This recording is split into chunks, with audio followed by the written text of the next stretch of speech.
তো দাদারা আমাদের থেকে ডিএজি একটা জ্যাকেট নিলেন আর একটা লেডিস জ্যাকেট নেওয়া হলো, যেটা অ্যাড অন প্রো। তো দাদা আমাদের এই শপের অ্যাড্রেসটা তোমরা কীভাবে পেলে? আমরা তো প্রথমে ইউটিউব ফেসবুক ভিডিও দেখেছি, অনেক রিভিউ দেখেছি, দেন তারপর এসেছি। গুগল ম্যাপে অ্যাড্রেস পুরো দেওয়া আছে, ম্যাপে বাইকিং আওয়ার্স লিখলেই যে কেউ পেয়ে যাবে। জাস্ট বাইকিং আওয়ার্স লিখলেই পুরো একদম ডট লোকেশনে চলে আসবে। তো আমাদের যা প্রাইজিং যেরকম আমাদের ভিডিওতে বলা থাকে, তো ঠিকঠাক প্রাইসে তোমরা পেয়েছো তো, মানে ডিসকাউন্ট পেয়েছো তো, সেটা আগে বলো। প্রাইস তো ছেড়েই দাও, শপে ভিজিট করো, সব পেয়ে যাবে তোমরা। তাছাড়া আমি একটা কথা বলে রাখি, আমাদের এখানে বাজাজ ফিনসাবও আছে। যারা জ্যাকেট বা লাইট হোক বা helmet, each and every product যাই নিতে চাচ্ছেন এখানে এসে বাজাজ ফিনসাবের মাধ্যমে নিতে পারেন, ইএমআই এর মাধ্যমে।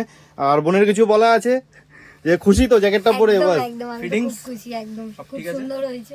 আচ্ছা একটা কথা বলি, লেডিস তিনবার এসেছি। তিনবার, আচ্ছা লেডিস জ্যাকেট অ্যাকচুয়ালি দেওয়া হয়েছিল, তো বোনের লেডিস জ্যাকেটটা পছন্দ হয়নি, তো বললো যে আমাদের ইউনিসেক্স জ্যাকেট দিতে, তো ইউনিসেক্স জ্যাকেটটা দিলাম, এস সাইজের জ্যাকেট এটা। তো আমাদের কাছে এস থেকে 5XL অব্দি অ্যাড অন প্রো রয়েছে, এই মুহূর্তে ডিএসজি রয়েছে, ডিএসজি হাম দেওয়া যে জ্যাকেটটা খুব পপুলার একটা জ্যাকেট। তো সবই রয়েছে আমাদের কাছে। যাদের যাদের ইনকোয়ারি মানে কোনো কোয়েরি থাকলে অবশ্যই স্ক্রিনে দেওয়া নাম্বারে কন্ট্যাক্ট করে নেবে।